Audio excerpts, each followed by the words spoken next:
Pernah nggak sih kalian ngalamin masalah komputer yang kayaknya udah deh nggak ada solusinya, mustahil banget buat diperbaiki. Nah hari ini kita bakal bongkar satu kasus di mana yang kelihatannya mustahil itu ternyata punya solusi yang tersembunyi.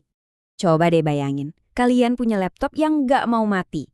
Udah di shutdown, kipasnya masih muter, keyboardnya masih nyala, kartu grafisnya hilang gitu aja, nggak kedeteksi.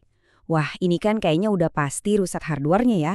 Tapi, gimana kalau ternyata solusinya tuh bukan di obeng, tapi di dalam sebuah file?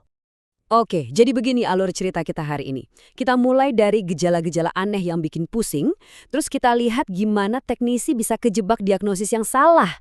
Baru setelah itu, kita bongkar rahasia di balik sebuah nomor seri, lalu kita akan melakukan semacam operasi digital yang butuh ketelitian tinggi, sampai akhirnya, klik, semua beres, dan kita bisa ambil pelajaran pentingnya. Cerita kita berpusat pada sebuah laptop gaming Acer Nitro 5, yang tiba-tiba jadi aneh. Ini bukan sekedar error biasa loh. Ini serangkaian masalah yang saling terkait dan benar-benar bikin bingung. Bahkan buat teknisi yang udah biasa nanganin kasus rumit sekalipun. Jadi, gejalanya tuh begini. Laptopnya disuruh shutdown, tapi dia nggak benar-benar mati. Kipasnya masih aja muter kenceng, lampu keyboardnya juga masih nyala. Dan yang paling parah, kartu grafis Nvidia-nya yang jadi andalan buat gaming, itu lenyap dari device manager. Ini masalah power, driver, atau jangan-jangan VGA-nya yang beneran rusak. Nah, setiap teknisi pasti akan mulai dengan langkah-langkah yang paling logis kan? Cek ini, cek itu. Tapi dalam kasus ini, semua langkah yang kelihatannya bener malah bikin makin pusing dan nggak nemu-nemu jawabannya. Buntu. Asumsi logis pertama, ini paling file BIOS-nya korup. Tinggal di-flash ulang pakai file dari web resmi buat model ini. Dicoba, dan gagal. Oke. Asumsi kedua, yang lebih seram. Wah, jangan-jangan hardware VGA-nya yang rusak. Laptopnya dibongkar, komponennya dicek, dan ternyata fisiknya sehat walafiat. Nah, disinilah jebakannya. Logika kita malah membawa kita ke jalan yang salah. Saking yakinnya kalau ini masalah hardware, si teknisi sampai hampir salah langkah. Dia udah mulai ngoprak-ngoprak area VGA. Ini tindakan yang nggak cuma buang-buang waktu, tapi juga sangat beresiko. Bisa-bisa komponen yang tadinya baik-baik aja malah jadi rusak beneran. Di saat hampir menyerah, muncullah sebuah titik terang. Gimana kalau kita selama ini fokus ke hal yang salah? Bukan model laptopnya yang penting, tapi sesuatu yang jauh lebih unik dan spesifik. Dan disinilah semuanya mulai masuk akal. Jadi begini, satu model laptop, misalnya Acer Nitro 5, itu bisa punya banyak banget versi dalaman yang beda-beda. Beda jenis motherboard, beda chip, macam-macam. Nah, satu-satunya yang bisa ngasih tahu pabrikan konfigurasi persis dari satu unit laptop itu, ya nomor serinya. Jadi file BIOS yang dibutuhkan juga harus super spesifik sesuai nomor seri itu. Jadi, cara yang benar itu begini. Buka website resmi Acer, jangan cari berdasarkan nama model Nitro 5, tapi cari kolom pencarian berdasarkan serial number atau SNID. Masukin nomor unik yang ada di bawah laptop, dan voila, sistem akan ngasih file firmware yang 100% cocok untuk mesin itu. Oke, kita udah dapat file yang benar. Tapi perjuangan belum selesai. Ada satu masalah kecil tapi krusial. Ukuran filenya beda sama file BIOS asli di laptop.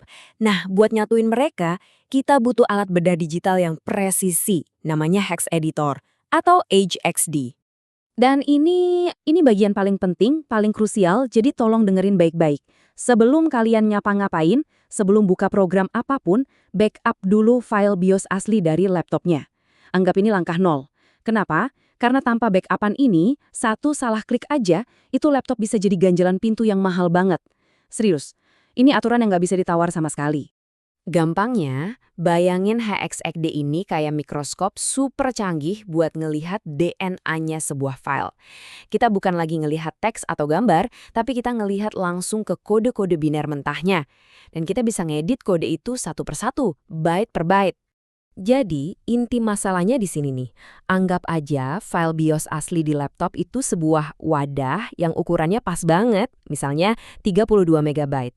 Nah, file baru yang kita unduh dari website resmi itu isinya data yang sehat, tapi wadahnya kegedean, sekitar 38 MB. Motherboard itu pintar, dia bakal nolak mentah-mentah file yang ukurannya nggak pas.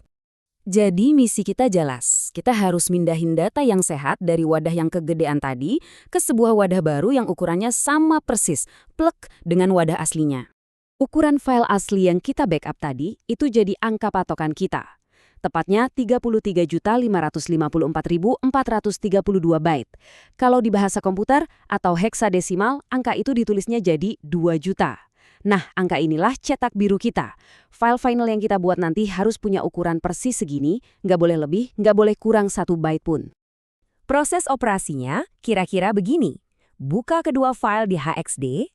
Dari file yang kita unduh, kita blok dan copy data dari paling atas persis sepanjang 33 jutaan byte tadi. Terus, kita buat satu file kosong baru dan paste data yang tadi kita copy ke situ. Simpan sebagai file .bin. Hasilnya, sebuah file BIOS baru yang sempurna, datanya sehat, ukurannya pas. Nah, dengan file BIOS baru hasil cangkok data ini, sekarang tiba saatnya momen penentuan. File ini akan di-flash ke motherboard. Inilah pembuktian apakah operasi digital kita tadi berhasil atau enggak. Dan hasilnya sukses besar. Begitu laptop dinyalain lagi, kartu grafis NVIDIA-nya langsung muncul. Dan yang paling melegakan, pas di shutdown, laptopnya beneran mati total. Semua gejala aneh tadi hilang seketika. Ini bukti kuat, masalahnya dari awal memang bukan di hardware. Kalau kita ringkas, pelajarannya jelas banget. Masalah yang gejalanya mirip banget sama kerusakan hardware, ternyata cuma karena file BIOS yang korup. Dan solusi standar dengan file generik itu gagal, karena laptop zaman sekarang butuh file yang super spesifik, yang kuncinya cuma ada di nomor seri. Oke, jadi dari kasus yang lumayan ribet ini, apa sih poin-poin paling penting yang harus kita ingat dan bawa pulang? Ada 4 hal utama. 1. Jangan terkecoh. BIOS yang rusak bisa banget kelihatan kayak hardware yang rusak. 2. Kalau mau cari firmware, lupakan nama model, langsung pakai nomor seri. 3. Backup. Selalu cadangkan BIOS asli. Dan 4. Ukuran file itu penting banget dalam dunia perbiosan. Ingat 4 hal ini. Bisa hemat banyak waktu, tenaga, dan uang. Kasus ini jadi pengingat buat kita semua ya, kalau garis antara kerusakan software dan hardware itu kadang tipis banget, bahkan nyaris nggak ada. Jadi, lain kali kalau kalian nemu masalah yang kelihatannya mustahil, coba deh pikirin lagi. Jangan-jangan solusinya bukan di solderan, tapi di barisan kode. Terima kasih sudah menyimak pembahasan kali ini.